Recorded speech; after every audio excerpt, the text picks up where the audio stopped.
All right, so for assignment 9 here, provided a parasolid, which will be solids if you think you're going to be working in the solids module. Go ahead and start experimenting with those. Selections are slightly different, and I'll point out the location where you'll be picking the solid geometry. The DXF is what I'll pretty much stay with. As the geometry becomes more complicated, and as a visualization tool, I would prefer to have the solid, but that's kind of above where I want to be right now. So looking at this part, there's a lot of grooves there. I was thinking that again, I want to make an optional do some geometry on the backside. I was also thinking of if we were to take this 1/4 inch hole and drill it about halfway through and then meet up as a whatever, that we would end up with a 25 thousandths wall, if that would be doable, or if that's getting a little on the thin side. So, and it falls in that category. Pretty much only one way to find out is to cut it and see if it wraps it up around our drill bit. And so for our geometry, pretty straightforward. If you want to draw this, we do the same types of strategies. Do the offsets, the diameters, the fillets. The one thing that when I drew this up as a SolidWorks model, I had the 2019 pre-release version up, and it didn't even open the SolidWorks. So putting it out to a parasolid or going into that geometry was still preferable. And then what I noticed is this point, that these pretty much blend at that point, that if you draw a line or try to overlap, it's going to eliminate that line, or it'll leave that line as a single and fill it in. So if you're drawing this, just be aware that that geometry will create a few little items. All right, and then we had our license updated, so when I launched our Mastercam, all my settings were gone. So everything that I did is back to defaults. So I'm going to close this real quick, and we're going to see if the MCAMX file that I did way back when is going to be of use. So let's see, we have either the documents, my Mastercam 2018. We'll look for the configurations. All right, and then, so that's back to 820, so mine's a little bit newer than that. I'm just going to paste and overwrite it, replace. All right, and then if that all works, and looking right at it, there we go, we'll launch again. And get our license agreement out of the way.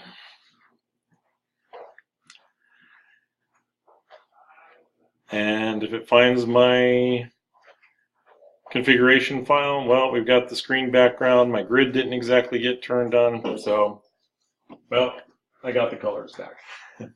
All right, so I'm still going to have to go in and do a little bit. So back to File, Configuration. Let's go right into Screen, pick the grid. I had the 1 inch spacing is fine. Size of 25. Origin at 0. Let's see, what else did I need to turn on there?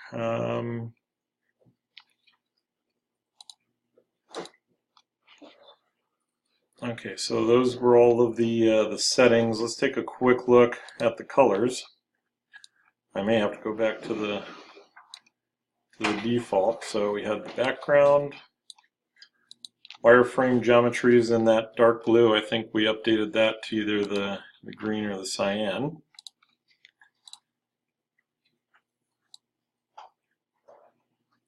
All right, so I'm going to definitely want to copy my my configuration file so we don't have to do this again.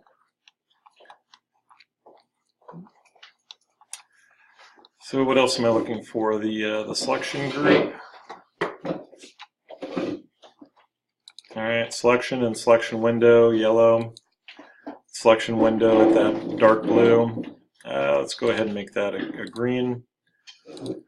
All right, so I'm sure there's something I'm missing, but we'll find it. We're going to go over to View. Interesting that it didn't keep my pull-down menus the way that I wanted, but we'll just show the grid. And that puts me reasonably back to where I was. Maybe not 100% recovery, but if I were to go grab that configuration file and back it up again, then I would have my geometry. All right, so I mentioned that I gave you the parasolid, and so I hit the downloads. We need to tell it that we're loading a parasolid, and when I pick on that, that's going to put us into the geometry, and then under solids, this is where we're looking at the body. This would be the geometry that's created, and when you start to add operations, well, we still need to tell it that it's a lathe.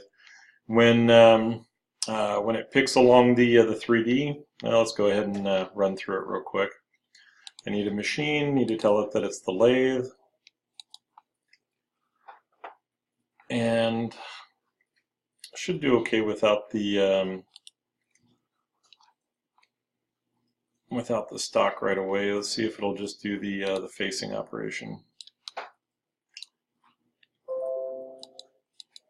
All right. So accept the defaults, no boundary points. Okay, well, that's just going to read off of the stock. So lathe contours. Yeah, let's do the roughing pass. All right, so that's the one that I'm looking for. Is that under our wireframe we have access to? If you go through and try and pick any of this geometry, you're not going to get it. All right, so this is kind of the preview to what we're going to be doing in the next couple of weeks as we go into more into the solids. Is once I pick it as a solid, it finds that profile that passes through, so kind of a section view passing through the solid, and then we're going to be able to set those chains based on that geometry. Okay, so when it reads and we pick our tools and we pick our geometry, that chain is going to be based on what we've told it to do as the solid. So it's going to switch to wireframe, it's going to switch back to solid. You're going to be able to see those as you look at the geometry. Notice it has the little cylinder with the S. That's telling you where it's pulling that information from. All right, so probably more so for the mill. I think the solids are an advantage. I don't know that it's any great advantage for the lathe. It depends on the complexity of the geometry. So I'm going to stay with the DXF because a lot of times that's going to be the easiest geometry to bring over. Oh, and I needed to tell it to open. And we're switching from Parasolid over to AutoCAD files and the DXF, and I downloaded that to documents. So I have another A9 file and layout 1. All right, so except for the color, because I drew this in my SolidWorks module, and then I sectioned it before I put it out to the DXF, I've got the profile that I need pretty well set up. All right, origin is at the end of the part, ready to go. So one of the things I'm going to try tonight is the transition to the other end and get the coordinate system in lathe pointing in the right direction without getting kind of tripped up over those items. All right, so as far as the colors, we're going to do the multiple attributes, set all. We'll stay with our color 11 just so that we have that looks a little bit better. All right, and so let's go ahead and set up for the machine. Pick up the default. And let's jump back real quick to the drawing. So it was 1.4 on the outside. There was a slight issue then. I did not key in on the 1.4. So actually the 1.3 is all the way across. Since I provided the drawing and I'm the customer, you can make it the way that I built it, or we can do the modification. All right, so if I see the error and I know that it's an issue, then let's see what, Nope, I didn't want that one. F4. All right, so I'm at the 1.3 diameter. So one of the easy ways is going to be change these two values to 1.4. All right, so that raises it up so that we're in that D value. And then I can go back and find the wireframe. We're going to trim, break, and extend. So I'm just going to trim one entity and trim two. All right, and so that's my correction. All right, so if I notice it, I can pick it up. And really that's the value of being able to manipulate, go through, do the basic wireframe operations that, hey, this is a quick change. I don't have to go back to the model and make this change. Now, if this was the solid, if you're going to do the solid, leave it at 1.3. I'm not ready to do that one. All right, so make our quick correction. So I would still recommend you start with the files, just look down through. You're noticing the machine, the default post, what it's outputting. We're going to be back into the tool settings. We'll give it a program number, assign, warn, start at 1, increment at 1, and then our material. We're switching back over to the layout library. We'll stay with the 6061. And then for the stock setup, we're 3 inches in length, and one of the things we have to decide is this long enough that I could potentially do indent? If I don't have a bar feeder, right, we're, back to the original question, how many? What is it? How many? And, sizes, what do we have for tooling? Those all still apply. So if I don't have where I can put in an 8-foot or a 10-foot stick of 1.5 inch material and have it feed, then I've got to come up with a plan to hold on to this. And is there enough here that I can potentially rotate this around, run the part again, and then when I part it off, I have just a little bit of material to clean up on the end of each part. So if I run them double-ended, that maximizes my material rather than like we did on the last couple where there's kind of an inch of material sitting out here that I'm turning to dust. All right, making it into chips. So going through that same process that we do on the mill of let's define our stock, think about what we're going to do to improve our manufacturing process, come up with a plan, and then go from there, see how it works. All right, so stock size, into the properties. So I can give it for reference. We're going to have 1.5 inch material, give or take. If I leave it at 4 inches, well, we're 3 inches in length, so I'd probably, if I was going to double this, again, just for reference, I would look at doing this at possibly 6 1/4. So we have an 1/8 inch parting tool go through, and then that leaves 60 thousandths on each end if I dial it in right. All right, it should be enough to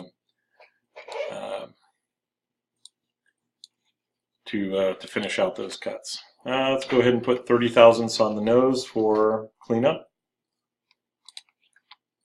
All right, all those numbers I'm juggling in my head, so what the stock actually comes out as, we're going to have to respond to that once we get to the machine.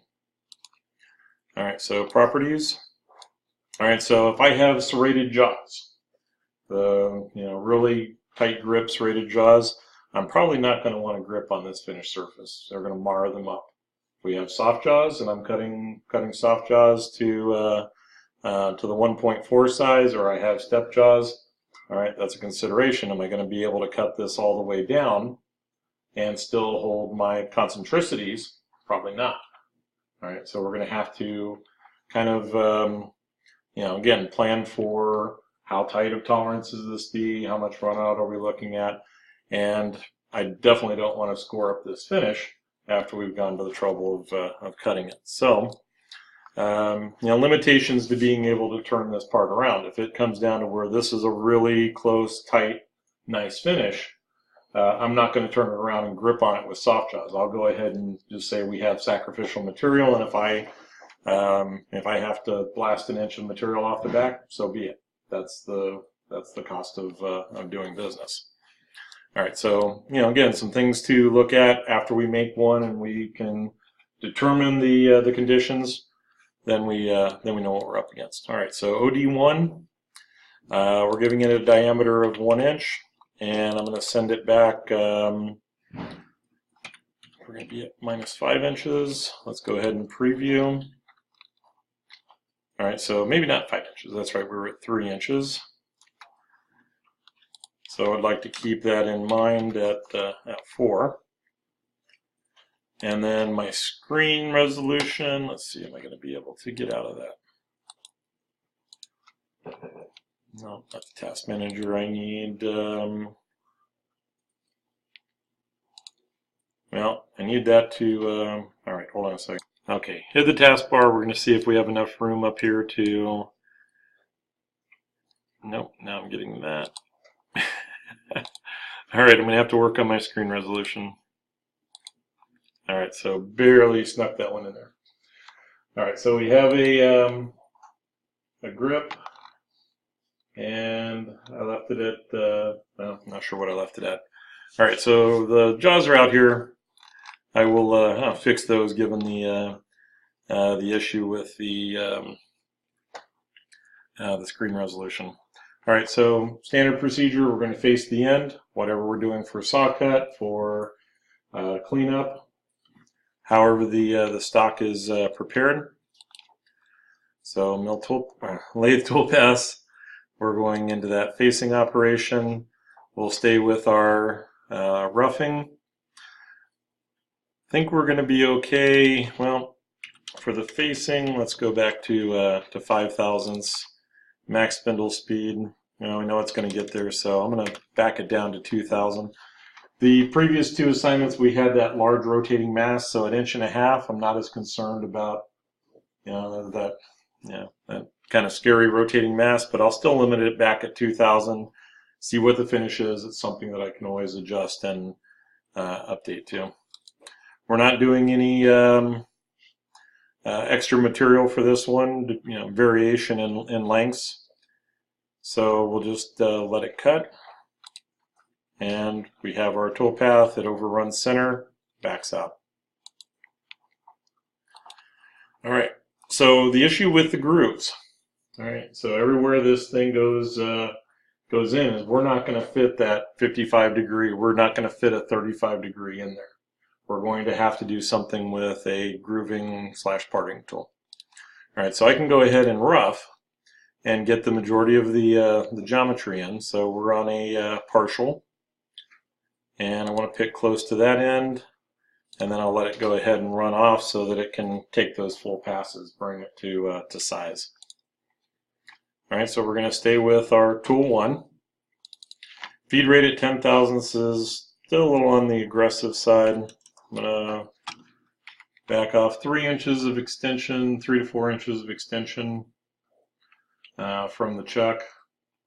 That might be a little on the light side, and I'd rather stay in that vein. Let's go up to 400 surface feet. So that's probably still again on the light side. Once we find out what the cutting conditions are, then we can adjust. And it really shouldn't get too crazy, but let's limit it on those cuts to 3,000. All right, so roughing parameters, we're going to stay with, well, if we go with the auto, there's only about 50 thousandths of material to take off from 1.5 to 1.4, so 100 thousandths. Don't know that that's going to help. If we go with the auto and a depth of cut of 50, we'll see what that looks like. Stock to leave then is 10 and 10 in Z. And we're going to give it the rough direction is feeding in. And then I still need to find, we have compensations, the lead in, lead out. I do want to do a lead out extension so it overruns, well, where we were running the end, we'll overrun it by 100 thousandths. and the retract away from the chuck is okay. And let's take a look at the plunge parameters. All right, so now we have something where the plunge parameters are actually going to have an effect. All right, so if I wanted to try whatever that tool can reach, and then it becomes a lot more important that we know exactly what tool holder we have, that we have the relief angles, all of that information, because if we allow it to plunge into that groove as much as it can, then we run the risk of, if it's not the correct geometry, we run the risk of dragging the tool holder into the part. Right, so gouging, damage, bad things. All right, so on this one, because I'm going to switch over to a grooving tool to do that geometry, I'm going to leave this as ignore those steps, just remove the material, get me as close as I can, and then I'll take care of the finish passes as we go through the rest of the geometry. All right, but there are going to be times where on the face and on the diameter where there is enough clearance, enough geometry that maybe I have a 35-degree insert that has an angle that will get into that groove without presenting a gouge issue. Then, yeah, I can go ahead and turn one of these on and see how far it gets in there, how much does it clean up. All right, so be aware of that plunge parameters as one of the issues. All right, so notice here it's just coming straight across. If we had turned the plunge parameter on, it may have only taken a couple of steps, but it would have gone in as much as it could calculate. All right, so on our tool library, I believe that said it was a 5/16 IC. All right, so if I have a larger tool holder, that presents the other side of the problem. If I have a 3/8 inscribed circle for my insert and the tool holder is larger, it could still, the tool thinks it can get into that, make that other step, but if I have another 3/16 of an inch of material back here, I can clip that edge. All right, so we're gonna, it's gonna be, make sure you are know what your tool geometry is before you get into the plunge parameters. All right, so this leaves a finish. All right, so just a real quick check. Lathe toolpaths, finish. I want to select the last operation. All right, so yes. Is there? I know for your lathe they have different tool positions, like 1, 2, 3, 4, 5, 6, 7, 8, 9. Yeah.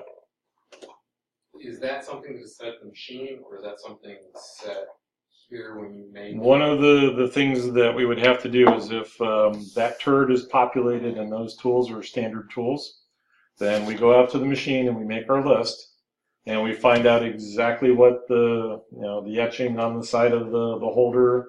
We go to the package of inserts and we get as much information on those tools as we can. And then when we're building out our library, we'll probably make the standard library to where it matches that turd. So typically it would say that the roughing facing tool would be the same. A finishing tool that has that tighter insert to get into those geometries, that might be a tool 2. A parting grooving tool, tool 3. And then when you get into the tooling blocks where you're loading drills and those are going to change from program to program. Sorry, I was not clear. I'm not referring to turret position. Okay. But I recall at last shop that I was at, there was an issue with live tool because the machines, it was programmed for a tooltip position where it goes around. Yep. That's what I'm referring to. Is that, or do you change that here, or do you change that at the machine? Live tooling is a whole nother monster. So it's kind of the same process. You have to be aware of what the clearances are for that tool block, and what turret position it's in. But for the most part, yeah, you're going to gather the information at the machine, feed it into the program so that they're aligned, and then hopefully you minimize what you'll actually be changing at the machine. So that's usually where we get in trouble is, I'm trying to, that whole milling with a drill thing. It was quite can be way too exciting. So it's better to have too much information than not enough. All right, and that could be a shop by shop. Is whoever your operator, if you're the operator, you make those decisions as you go, but you make sure to include everybody in the decision. Communication, it's a novel concept. We should all try it sometime. All right, so I'm going to stay with the same tool. You know, aluminum, I'm not real worried. Whatever we have for the nose radius and the compensation, going to stay with that. I think the 3000 was okay. For a finish pass, I'll drop it down to 2.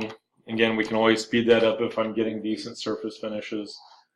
Tool change position, you know, just for, or home position just for clearances or for tool change. It's also going to be kind of dependent. If I'm going to a longer drill, then would want to be farther away. But once I kind of record those conditions, see how close I can actually do the tool change to the part. Optimization is I certainly don't want to have it travel on a larger machine 30, 40, 50 inches back to home position every time it does a tool change. All right, so we send it to a clear position, let it do the tool change, and then make a new approach. All right, so finished parameters, we're just picking up the geometry. I told it to lead out extension on about 100 thousandths. And we'll go ahead and accept. All right, and then we can see that it overruns and it overruns. All right, our stock is updating correctly. All right, so let's go back over to the machine, up to the turning, and kind of have to look for it. I'm sure it's under the grooving once we select it, but there is a contour rough, and it requires a certain type of insert. So like the ISCAR press, if it has a reasonable corner radius on leading trailing edge of the insert and you don't get too aggressive, it will cut. If you have the clamp style, which I think is what they are referring to, they would prefer that you actually have that insert clamp. The issue is with that extra rigidity that they're asking for, you don't get as much clearance. So when I went out and measured the grooving tool that's in the SL15, it only has about a ½ inch of depth that we can get into. So I don't know that that would be my first tool choice for making these plunges, but we'll go ahead and get this set up. All right, so we're still in the partial. I always have to kind of feel my way through, but we're gonna start with the groove, and I want to stay, and we're gonna come off of the chain in that direction. I don't want this to duplicate. You know, I could potentially have it jump at levels, but they're already, material's already removed, the levels are already different. You know, I'm going to do the one, and then I'm going to come over and do the other. The other issue would be that is if this was as thin as this, I would be starting to inject runout at some point where this would take a certain amount of tool pressure. I come over to this one and start jumping. I'm getting thinner where this can start to flex and the tool pressures start to change my tolerances. So let's see what we can get to. We got the contour rough, and it did not pick up my grooving tool. We got the button.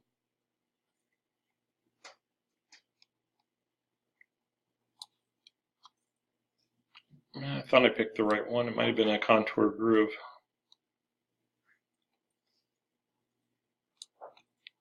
So a hexagonal or a button. The round would work pretty good. So let's go ahead and see what that one looks like. Constant offset, entry amounts.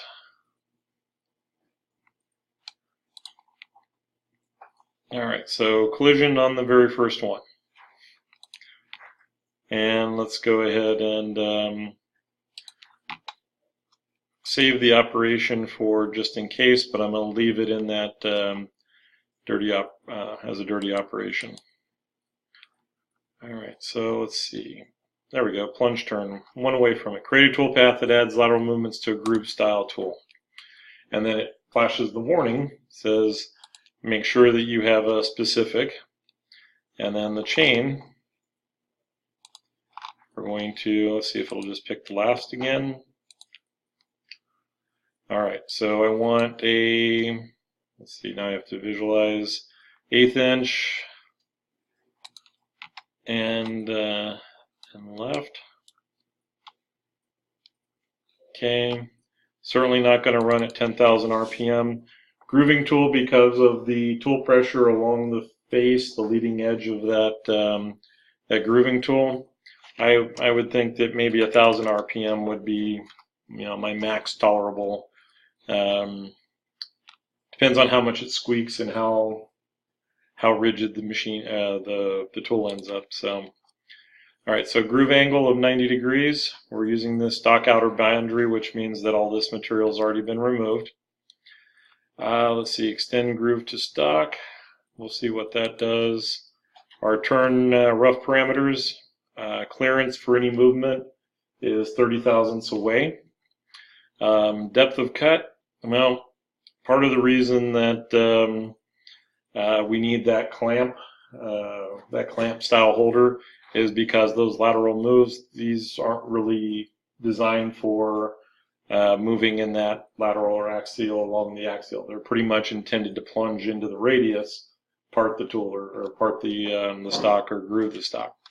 So let's go down to something a little smaller, and we'll see about 20 thousandths. And there again, I'm gonna recommend that you start off on the light side. We run one. If I'm only running one, I get it done. If I'm running 10, I have a chance to respond to and update the program, be a little more aggressive. And let's see, then we come back and update the parameters. So we have stock to leave and X. We're just going to leave those 10 and 10. Plunge feed rate at 8/10, and then turn feed rate at 2.5 thousandths. That seems reasonable. Plunge spindle speed at 133. Okay, it didn't set back under the tool parameters. So, and then the turn spindle speed at 200. That doesn't seem too far out of line. Maybe a little on the slow side again. But again, that tool pressure across that face, we want to see how it reacts before we get too aggressive with it. Rapid out. And then the approach, cut directions, zigzag negative. Let's see. Don't remember that one. We'll have to see if it does it. Wide step cleanup. All right, so 80% of the tool. And then for the finish, we still have the same clearances, nothing to leave. And so the calculation, that should still work. Calculation is, this is the leading touch-off edge of the insert. So when it plunges, moves across, or actually I think it plunges, moves across, it is going to stop short of this wall because it's taking into account the thickness of the width of the insert. All right, so if that is working okay for me, then we're going to copy that operation and paste it so that we can go back in and pick up the geometry. All right, so I want to replace the chain, and so yeah, I guess we'll just delete. So just like in the mill, if I'm not happy or I want to make a modification to the chain, I just have to go in and make those adjustments. All right, so this one didn't work out, so I'm going to go ahead and delete it, and just we'll go ahead and run that one, and then I'll just let it update. All right, so the advantage here is that it makes those steps, and it's going to clean up. Now, really, it's that finish pass that we're going to have to make the adjustments on for.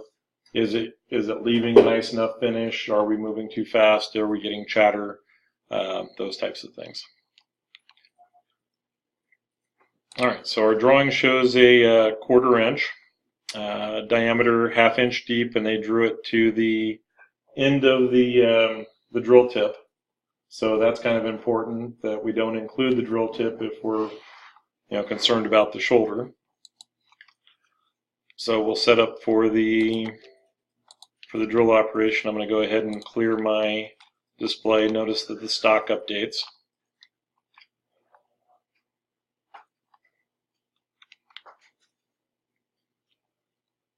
Okay, and then we got drill operation.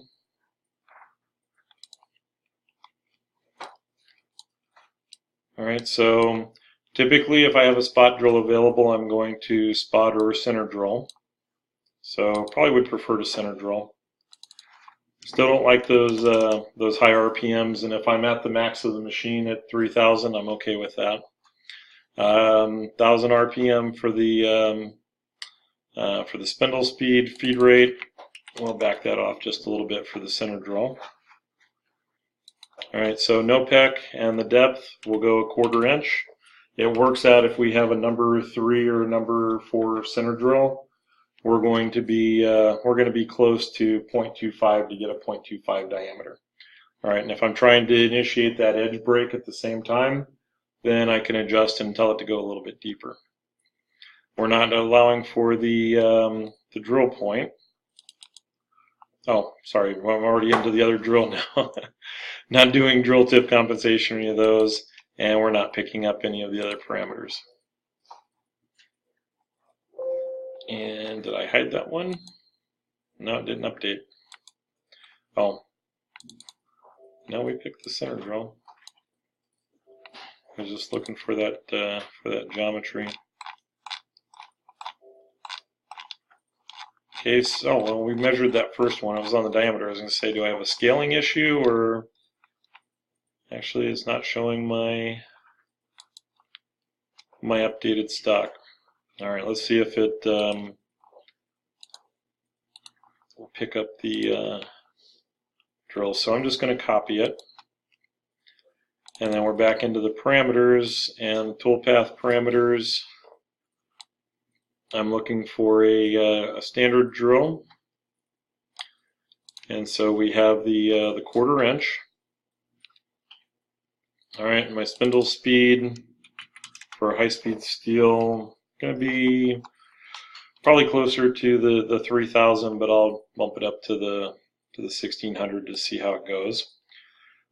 We do want to switch over to a peck. And first peck, if it has a reduction, let's see, 1/4 inch, we should be able to go 1/4 inch on the first. And then depending on the post, subsequent peck at an 1/8 of an inch, and then the clearance at, let's give it 10 thousandths. And no dwell. And then the drill tip, we're not, oh, that was it. I have a positive number. Let's try a negative and see if that does any better. All right, and then not anything in the custom parameters. Let's go back into that one, simple. Make sure I put a minus in there. Watching it peck to the outside isn't going to do us any good. There we go. So saw the center drill flash, saw the depth flash. We're okay with that. Some point I need to save this since I like flying without a net.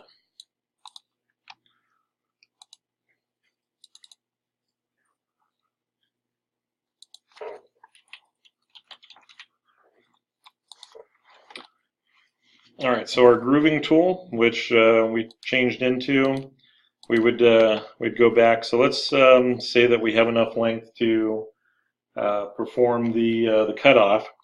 Now, if we are turning this around, if we have the double end and I flip this around, then I'm going to have to write in that operation. All right, I would basically restart, or I would have to plan how I'm going to manage these programs. So if I were to duplicate all of this, there would be an MOO in there. The program has to stop. I turn the part around, and it reruns every one of these with the addition that it will do the cutoff at the end. Or I include the cutoff at the end and have it pause and run it all the way up to that point and have the option to stop it, whichever you're more comfortable with. So either way, let's go ahead and include that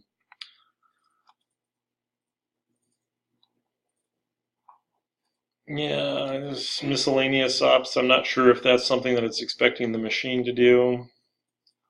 There we go, manual entry, at least for now. That's going to be one that we'll experiment with later, is the part flip. Oh yeah, and it would help to have some parentheses. And we'll give it the M0 and accept. All right, so now when I go into the cutoff, if I hit reset, restart the program at the M00, then I'm going to flip it around and run through the part again. If let's see, if we are ready to do the cutoff, then we would go ahead and hit cycle start and let it continue. So cutoff boundary point. Hopefully we have enough length on our tool here, otherwise we'll see an interesting groove. Not real fond of, well, we're plunging at 133, so if that stays in place, we'll kind of go with, oh, that was the max. Maybe 500 as it gets towards the center. 133 on the constant surface speed. Still a little bit on the low side, but again, I want to see what it's going to sound like, how it's producing that chip before we start making those adjustments. Entry amount, we're at 100 thousandths. Retract radius of 0.1. All right, so that's for clearance. We're cutting to the front radius, so we need to see what that looks like. Since that's probably a good point that I should have brought up earlier, since we were finishing with this with the plunge parting tool, it can't be a left or right tool. It has to be flat all the way across. So a lot of times with the cutoff tool, you'll have that angle so that it leaves the nub either angled at the you know, towards the finished part or towards the stock. So we'll you know, we'd still need that to be flat all the way across. And then 1.5 inches, that's a pretty good depth. I'm going to tell it to peck. And we'll go, let's see, we're at an 1/8 inch wide. We have 3/4 on the diameter. So again, I'm hesitant to start off too heavy. I would, you know, my gut says it'll take 50, so I'm going to go 30.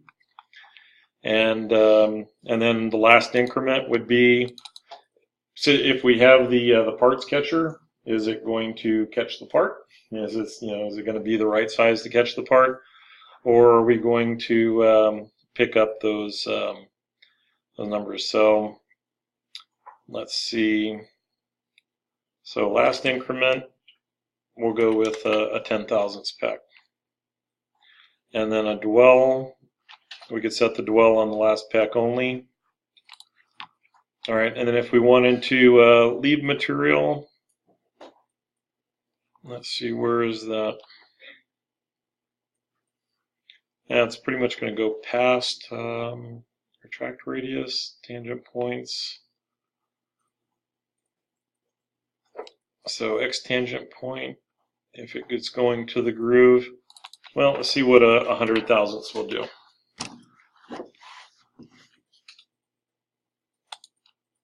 All right, so goes to the again to the touch-off point, leaves the material at the center.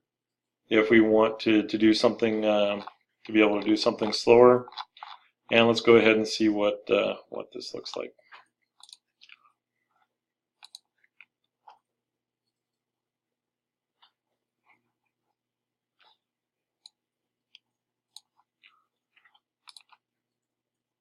Okay, that was a little fast. Let's rewind it. Okay, let me have it. There we go.